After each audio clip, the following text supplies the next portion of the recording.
káàárọ̀, ẹ káàsán, ẹ káalẹ́ àbí tẹ̀sí ń gbọ́ wa. This is Tiki Naija. Don't forget to subscribe, like and share. Lórí àwọn ọmọ national yìí náà ni o bó ṣe ń ta òsínra wọn lọ́tún àti lọ́sì bí Àbọ̀lọ́rẹ́ ṣe mú oríṣiríṣi proof wá ni omi àwọn ọmọ tí Sego Nation náà mú oríṣiríṣi proof wá. Òun ló fà tí Ìsàkàbà fi jáde báyìí o ó lóun challenge Àbọ̀lọ́rẹ́ ní pé gbogbo dáadáa tí ọ̀gá ẹ̀ bá ṣe mú jáde kó fi hàn àwọn torí òun ṣe tán láti ka ohun ribiribi tí Sego ń ṣe nu ayé àwọn báwọn lè ṣe alájẹmásẹ̀ bẹ́ẹ̀ náà ni Àbọ̀lọ́rẹ́ ti sọ pé ṣé ńgbà tí Sego wà lábẹ́ MC Olúọmọ ṣé kò wá jẹ nǹkan kan ni tí ò bá jẹ kankan kò ní débi tó délé ní so but Ìsàkàbà ní tìrọ o ní tóun mọ̀ lòun kà jáde ó lè ká lóríṣiríṣi irú àwọn ohun ribiribi tí àwọn ọ̀gá pass náà ti ṣe àti àwọn ọ̀gá president àti ohun tí Sego fẹ́ ṣe báyìí ó ní Sego fẹ́ fún àwọn èèyàn 52 ní cars àti kóró pé wọn fáwọn míì tó yẹ pé ránkì wọn kéékèèké ẹjọ ẹ wá nǹkan fìdílé nǹkan ẹja jọ gbọ́ gbogbo ẹ̀kúnrẹ́rẹ́ àlàyé lẹ́nu Ìsàkàbà ọ̀rọ̀ àwọn national ó ti wá di Sego Nation versus Olúọmọ Nation ta ló máa ń win báyìí ilé ìpọ̀ ẹja máa fẹ́ opinion yìí sínú comment ẹja jọ gbọ́. ẹ̀yin tèmi òtòjọ́ mẹ́ta ẹ̀yin ti Sego Nation ìmọ̀mọ́ yìí náà ṣe ní Ìsàkàbà mo rí fídíò kan tí ìwọ Legacy àbọ̀ Legacy wèrè àṣòṣì mámọ̀ tó wà France tó ṣe nínú fídíò yẹn ó ta sí stage àmà wa Alhaji Mustapha Adékúnlé Sego ọdún náà mi ò tí náà púpọ̀ tó mi fẹ́ bẹ̀ sọ náà náà kọ́tí mo pọ́ìntì mi ojú pé Legacy ò lọ sọ dáadáa táwọn ọ̀gá ẹ̀ ṣe dáadáa tó ọ̀gá ẹ̀ ṣe lọ sọ dáadáa táwọn ọ̀gá tèmi náà ṣe màá sọ lẹ́nìí kí gbogbo ayé gbọ́ wọn náà lọ mú fídíò kó wá bẹ́ẹ̀ sí máa sọ dáadáa tó ọ̀gá ẹ̀ ṣe Alhaji Mustapha Adékúnlé Sego gbogbo àwọn opó gbogbo àwọn union members tó ti kú ní national union gbogbo àwọn family wọn Alhaji Mustapha Adékúnlé Sego wọ́n tọ́jú wọn àwọn bíi 40 something wọ́n ṣe dáadáa sí gbogbo wọn ara dáadáa kan nìyẹn ẹlẹ́kejì àwọn past chairman tàti nínú national union tàti nínú iṣẹ́ union wáyé Alhaji Mustapha Adékúnlé Sego wọ́n ṣe dáadáa fún àwọn family wọn àwọn tó ti kú nínú union wọ́n ṣe dáadáa fún wọn rántí wọn kódà Ṣèyí Tinubu tún support wọn wọ́n tún support program Alhaji Mustapha Adékúnlé Sego tó ṣe oníkan tó ṣe Tinubu náà ṣe. Now tó bá ti di ọjọ́ Tuesday on the 31st of March 2026 Alhaji Mustapha Adékúnlé Sego wọ́n fẹ́ pín mọ́tò fún èèyàn 52 ní state council wa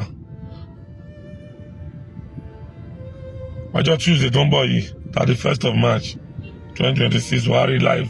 tó pé ó lè wá wọ́n máa pín mọ́tò fún àwọn state esco wọn 52 pẹ̀lú àwọn kódò pé tó máa pín fún àwọn obìnrin tó fi compensate wọn lára àwọn dáadáa táwọn ọ̀gá wa ṣe nìyẹn.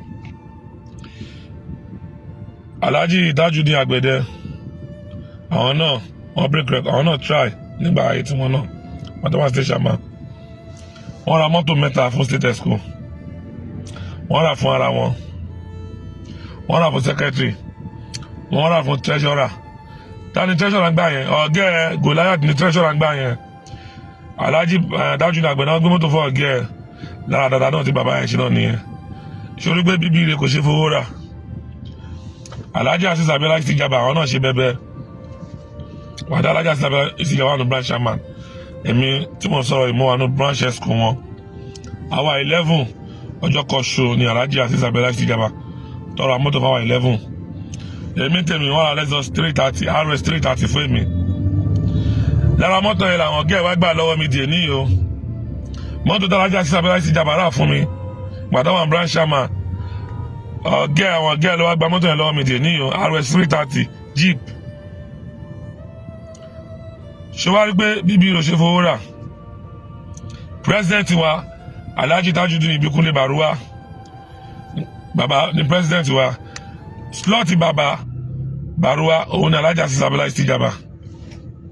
nítorí pé kí ni Goliath kò fẹ́ fún Ìsìjàbá ní zona chairman rárá nínú zona chairman 5 zone Ìsìjàbá nìkan ló ra mọ́tò fún gbogbo zona esco Ìsìjàbá nìkan zone wọn nìkan wọ́n ra mọ́tò fún gbogbo zona esco tó wà lábẹ́ wọn nínú èèyàn kan ó wà nílé Goliath báyìí tó ń gbé nílé Goliath òun náà jàǹfààní mọ́tò yẹn wà ní Zona Exco tó ń yàn mọ́ Alhaji Abiola Ìsìjàmbá gbà yẹn òun náà jàǹfààní mọ́tò yẹn ló sì ń lòdì ọ̀la mọ́tò yẹn wà lọ́wọ́ ẹ̀ mi ì tí fẹ́ dárúkọ ẹ̀ tó pé èèyàn mi ni àbókí mi lẹ́ni yẹn mi ní dárúkọ ẹ̀ mọ́tò yẹn ló sì wà lọ́wọ́ ẹ̀ di ọ̀la tó ń lò nínú àwọn mọ́tò tí Alhaji Abiola tó pín fún àwọn Zona Exco wọn ọ̀gá ẹ̀ Goliath ọ̀gá ẹ̀ arọ òun ló wá kọmíṣọ̀n mọ́tò yẹn ní zónù Alhaji Abiola Ìsìjàmbá ìwọ sọ dáadáa kan tí ọ̀gá ẹ̀ ṣe sọ dáadáa kan tí ọ̀gá ẹ̀ kọmíṣọ̀n sọ kíní ẹ̀ kan tí ọ̀gá ẹ̀ ṣe rí sọ dáadáa ọ̀gá ẹ̀ tó bá ti pè síbi kan sáà kọmíṣọ̀n inú ilé títí ẹ̀ gbàdá ọ̀gá ẹ̀ wá state chairman ó ti mọ́tò mi lò tó kọmíṣọ̀n kò kọmíṣọ̀n kọ́kọ́ náà mọ́tò tó gbé fún Alhaji Tajudeen Agbede as the best chairman Sienna tó gbé fún as the best chairman tó ra tíkẹ́ẹ̀tì jù ní Abuja ọ̀gá ẹ̀ gbé mọ́tò yẹn lọ sínú hòtẹ́ẹ̀lì ó lọ fún kọ́ọ̀tì ṣe ara rẹ́kọ̀dì náà nìyẹn ṣorí pé Alhaji Abiola Ìsìjàmbá Alhaji Tajudeen Agbede àti state chairman wa Alhaji Mustapha Adekunle Sego ṣorí pé òbí gidi ló bí wọn àtàrà òbí gidi ló ti jáde wá àwọn mẹ́ta yìí ṣorí pé legacy tó fi sílẹ̀ good example ló fi sílẹ̀ kò sẹ́ni tó lè bá a then nínú history national union Alhaji Mustapha Adekunle Sego wọn break record pátápátá ni Alhaji Mustapha Adekunle Sego lọ́rùn àwọn lọ sí Mecca onáwó union ni o wọ́n rán àwọn lọ sí hajj onáwó union ọ̀gá ẹ̀ kò ṣe kankan legacy lọ sọ dáadáa tọ́gẹ̀ ṣe lọ mú kámẹ́rà kó sọ dáadáa tọ́gẹ̀ ṣe tọ́gẹ̀ bá ra nǹkan 15 naira fún yàn and it's my money it's my personal money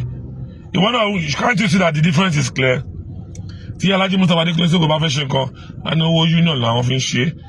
Alhaji Agbede fẹ́ ṣe nǹkan àní owó union làwọn fi ń ṣe Alhaji Steve bá ṣe nǹkan àní owó union làwọn fi ń ṣe ṣùgbọ́n ọ̀gá ẹ̀ Goliath àní personal money òun ni dàtú sí pé òbí gidi kọ́ ló bí ọ̀gá ẹ̀ ìdílé wèrè lọ́gá ẹ̀ ti jáde wá ìdílé òṣì ní arọ ọ̀gá ẹ̀ Goliath tó ti jáde wá wọn ọ̀tọ̀ wọn ní show me your friend and I'll tell you whom you are ṣojú pé good example ni legacy táwọn Alhaji Abiola Ìsìjàmbá tó live legacy gidi ni àwọn Alhaji Mustapha Adekunle Sego tó live Alhaji Baba Agbede wà á ti rí pé òbí gidi ló bí wọn bọ̀kínà ọ̀gá ẹ̀ fi sílẹ̀ kò sí legacy gidi tó fi sílẹ̀ ń bẹ̀ náà. AC tó wà state council golden ló wà tún gbogbo ẹ̀ náà ṣe bá ọmọọṣẹ́ ọ̀gá ẹ̀ ní ṣe bá ọmọọṣẹ́ àárọ̀ ni Sienna tó ọ̀gá ẹ̀ lò nínú hòtẹ́ẹ̀lì ẹ̀dọ́fín kọ́tì mọ́tò state council ni gbogbo gbèsè tó ọ̀gá ẹ̀ jẹ Alhaji Mustapha Adekunle Sego wọ́n ti clear gbogbo ẹ̀ ó yá sọ legacy gidi tó ọ̀gá ẹ̀ ní náà sọ legacy gidi tó ọ̀gá ẹ̀ ní ṣe wípé product bàbá Bàrúwá product Ìsìjàmbá product Alhaji Mustapha kọ́ gidi ní gbogbo wọn mú jáde wá gbogbo nǹkan gidi sọ kọ́ gidi dáadáa even kan ọ̀gá ẹ̀ tó náà wà ní Abuja sọ kọ́ gidi tó ti ṣe l'Abuja sọ kọ́ gidi ọ̀gá ẹ̀ ti ṣe kò ní rẹ́kọ̀dì gidi bó local bó state bó federal kò ní rẹ́kọ̀dì gidi legacy èmi I put you to you lọ mú fídíò sí kó bẹ̀rẹ̀ sí máa sọ dáadáa tó ọ̀gá ẹ̀ ṣe wọ́n ṣe kọ́ gidi náà so ṣe o ti rí pé ìdílé burúkú làwọn ọ̀gá ẹ̀ ti jáde ó fẹ́ gbọ́rọ̀ ni o àmọ́ máa wọ́n sí ọ̀gá ẹ̀ ni ṣé orí àmà tó ní wà lọ́wọ́ ẹ̀ tó fẹ́ fọ́mọ́ Alhaji Mustapha Adekunle Sego lórí ò ní ìdí pé ó wà France ló wà náà máa bọ̀ Nàìjíríà legacy I can't wait to see you àti miss ẹ̀ máa bọ̀ Nàìjíríà mú àmà ẹ̀ wá kó wá fọ́mọ́ Alhaji Mustapha lórí ṣé ìwọ́n tó wà ní France tó ní fẹ́ fọ́nkàn mọ́ra lórí àwọn onítìpá Nàìjíríà là wà náà èmi tí mo ṣe fídíò sí Nàìjíríà mọ́ Lagos State mo tún wà fọ́dá màtà kò dìbò àdébà fọ́ gbogbo mọ́ àwọn tó máa fọ́ gbogbo mọ́ ọ̀gẹ́ lórí pọ̀ àwọn tó máa fọ́ àmà mọ́ ọ̀gẹ́ lórí pọ̀ ìwọ́n tó wà ní France fẹ́ ṣe màjíkì ni má bọ̀ bí kájọ máa ṣe fídíò má bọ̀ Nàìjíríà má bọ̀ Lagos State má bọ̀ jọ má bọ̀ kájọ máa ṣe fídíò bí ìwọ́dọ́gbẹ́ ọ̀gá ẹ̀ ń sunkún lẹ́yìn ó ń sunkún ṣùwárí wọ alàgbà Mọ̀súrù alàgbà tó lọ ní o gba judgement kan mi mọ̀ bí tó gba judgement sí o ó fẹ́ lọ dá wàhálà lẹ̀ ìjọba bá mú ẹ ó sọ tọrọ fáwọn followers ẹ ò ń parọ́ fún wọn ò ń parọ́ ìwọ tó ń bẹ̀bẹ̀ pé kó tẹ fún ẹ kó tẹ jẹ́ branch kan fún ẹ kó máa rí kan jẹ ló lọ́ ń parọ́ fáwọn kó gba state ó gba kíní kan ibo ló ti gba judgement mẹ́rù wa ta ló fún ẹ ìjọba máa mú ẹ o ìjọba wà ń lu o ẹ má dá wàhálà kan sílẹ̀ ẹ má dá wàhálà kan sílẹ̀ ìjọba máa mú yín èmi kò fẹ́ gbẹ́ lámọ̀ràn ni wàhálà gbà mo kò fẹ́ gbẹ́ lámọ̀ràn ni o ẹ má dá wàhálà lẹ̀ o ìwọ tó ń ba ségò tó lọ ń bẹ ségò tó mọ bó ṣe ń dọ̀bálẹ̀ tó ń dọ̀bálẹ̀